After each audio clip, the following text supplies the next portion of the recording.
All right, folks, welcome to the TEDxThirdWard podcast. I'm the curator and event director for TEDxThirdWard, and we're joined today with TJ Void. Welcome. Thank you. Thank you for having me, man. I appreciate it. All right. So walk us back through this. You, at some point, decided that you want to do a TEDx. Mm-hmm. What led you to that point? So it's a funny story. When I was in education, I used to be a principal and a basketball coach. Wow. I would say, you know what, I'm gonna do a TEDx. I'm gonna do a TED Talk. Okay. Because there was just a lot of things going on that I'm a pretty opinionated person, but it comes from a place of trying to help. Right. And I would just say it just flippantly, right? Not really thinking about anything. And I had some speaking engagements before. So then randomly one day, I'm just at home working and my wife just sends me a screenshot of the TEDxThirdWard auditions. And it was the day before, the day before the deadline. The day before the And deadline. it just so happened that she just did some, Blue Cross Blue Shield, philanthropy workshop, and the people had a group chat, and that's how she found out. Wow. So it was just an alignment kind of thing, right? And then I went for it. I didn't really have it ironed out because I didn't really have a lot of time. And so I just put it out there and let it see what happened. Absolutely. I remember as we were deliberating on all the folks that had applied, part of what made yours stand out, it had like the coach dad combination. And out of the 140, I would say a good half had some kind of activist, organizer, community thing. And so like all of them were competing with each other. Right. So you sort of had this very interesting thing. You kind of like opened up a lane on your own. Yeah. And it was, that was a little bit of my hesitation initially, right? So I'm looking at the TEDx conversations and the previous ones, and it's like, you need a big idea. Yeah. I don't know if I have a big idea. Yeah. I have an idea in my brain, at least. It was a big idea. And it was difficult to articulate, man. And so, like I said, I just went for it. I felt like it was supposed to be. Yeah. And then I just put it out there, man. And, here I am. So walk us through the process. So you apply, and then at some point you find out you got it. And then from then all the way up until the day of the thing, what was that ride like? So I'm going to take you back to when I found out I didn't get it. Okay. Right. Okay. So that's right. I went and I put it out there, and I'm like, I'm getting emails that, hey, if you made it, you're in a Facebook group. And I'm like, well, I'm not in a Facebook group. So what happened there? So I'm looking and I'm like, I didn't make it. I didn't get it, and I told my wife, and she's like, it's okay. Things happen. And then I heard about the People's Vote. Yeah. And I never, I write children's books. I do, other things. I never like try to get people to do stuff. I believe in just organic things, to my detriment sometimes. But I put it out to people and I said, hey man, I don't ask y'all for much, but I'm trying to do this TED Talk, here it go. And then it just went crazy. It took off. And then people I didn't even know. Yeah. So, then I got the call from you. I was doing an open house for my real estate business. And I seen a phone number I didn't know. And it was you, and I'm like, then it went from there. Man. Yeah. And I remember we were on a tight timeline because it was like we needed to hurry up and get your headshot and your this, so that you could catch up to all the other stuff that had been going on. And so then you found out you made it, and then now you got to do this coaching stuff, and now there's all of this. Was it more than what you thought it was? Because I would say for me, it was more than what I thought coaching would look like. Even being from the organizer end, everyone else actually had a little more time than you and Arthi. So what was that like? Man, it was way more than I bargained for. To the point where you know how you get that something's a big deal. Yeah. But then you actually get into it and you're like, oh, this is bigger than I anticipated. Yeah. And that's what it was. Then the mem came and she has such a calm and presence. But she ain't going to, right. not going to fluff you. Right. So I'm giving her my long, elongated 17-story, blah, blah, blah, blah, blah. And then she's like, that's just not going to work. and I'm just like crushed. I'm like, ma'am, I don't know how to cut this. Like I've already cut. Then she kind of walked me through it.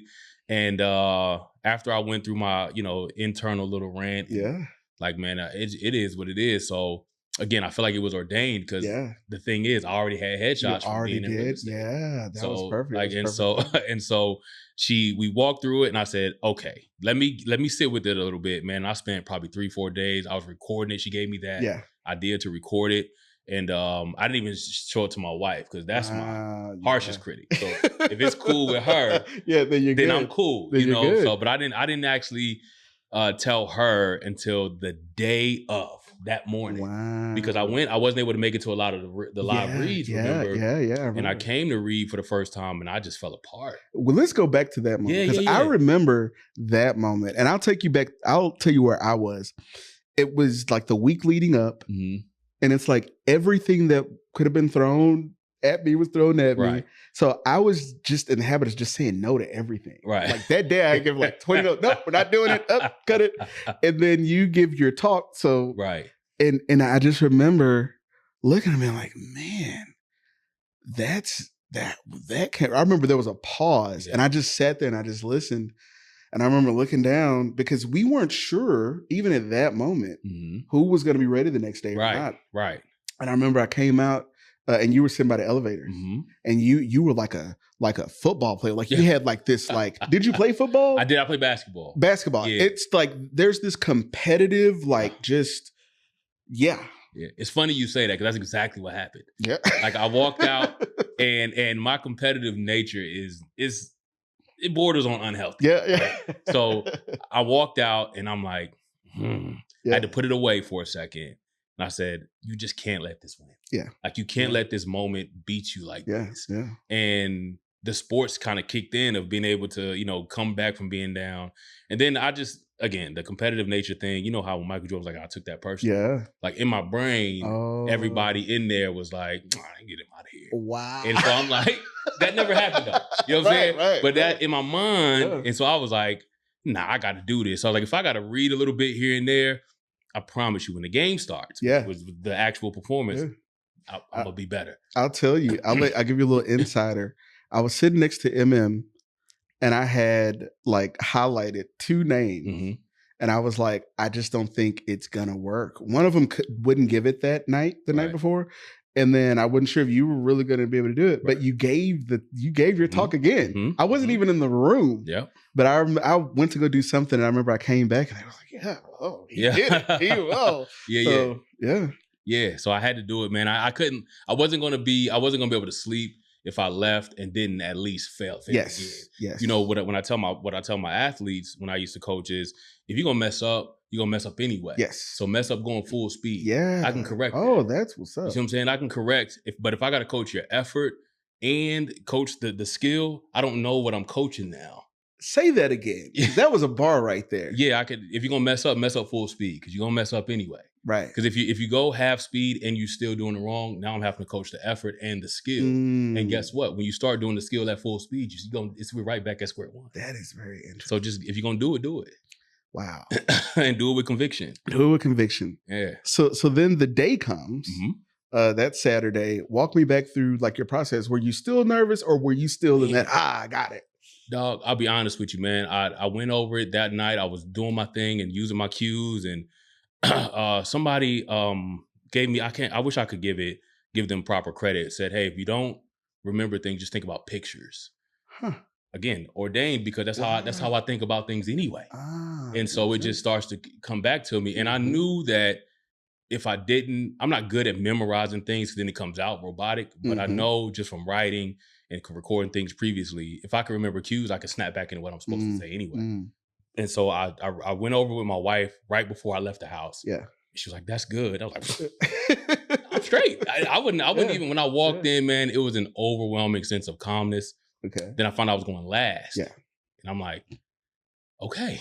Then I saw the first couple. I kind of kept myself busy throughout. And then once you're sitting in that chair and you're next, it's like, oh, this is real. But it felt just like before a basketball game. And it kind of leads into the talk, because like every place you go, you've been before. And so I've been on the bright lights before. I've been playing on the basketball court where you can't see nobody around you. You know, I've coached on the sidelines with the #1 team. That's interesting. So you can't see anyone else around. No. You know, Kobe Campbell who was training me earlier this year. He's now a wide receiver coach somewhere up in the Fort Worth area. He was a wide receiver, and he would tell me, because I'm not into sports at all. Right. But when I watched some of his plays, and he would explain that sometimes the quarterback can't even see the receiver. Mm-hmm. You just have to, you're supposed to be there. He's supposed to be there. Yeah. And then he also has to have that trust. He can't see where the ball is coming from, and it's a snap decision. Yeah. And he said, because he didn't like being like doing the whole on stage thing. Mm-hmm. And I'm like, but man, you were at a D1 school. And he's like, you can't hear those people. You can't see those people. You got to put yourself in that mind frame though. So when I went out there, I just started talking to the front row. Those people I could see. Yeah. And then when I saw, I intentionally didn't find my wife, right? Yeah. But when I went and I saw these people and I got a couple head nods, it's just like in a game. So when you're in a game, practice is for the game, but it's too late to think about stuff in the game. So you have to do what you know to do. Yeah. A little bit of improv, a little bit of skill, a little bit of practice. Yeah. But if you never practice, you're never going to sharpen your skill. Absolutely. So you practice, and then once the game starts, now it's just straight instinct. Yeah. But the instinct pulls on the practice. And so I knew I was prepared. Yeah. And so the preparation just breeds confidence. And so I just went forward. And then once I started rolling, I was good. That was it. Yeah. I never saw the parallels between, like I was in the band. Right. So I never paid attention to football. Right. I just watched the band director and waited for the cue. But now I'm realizing there's so much metaphor from sports to life. Absolutely. And that's probably why there's so much of an interest in sports. It's a microcosm. It's a microcosm. It is. Sports has taught me every lesson that my parents couldn't teach me. That's the title of your next book. Absolutely. That's the title of your next book.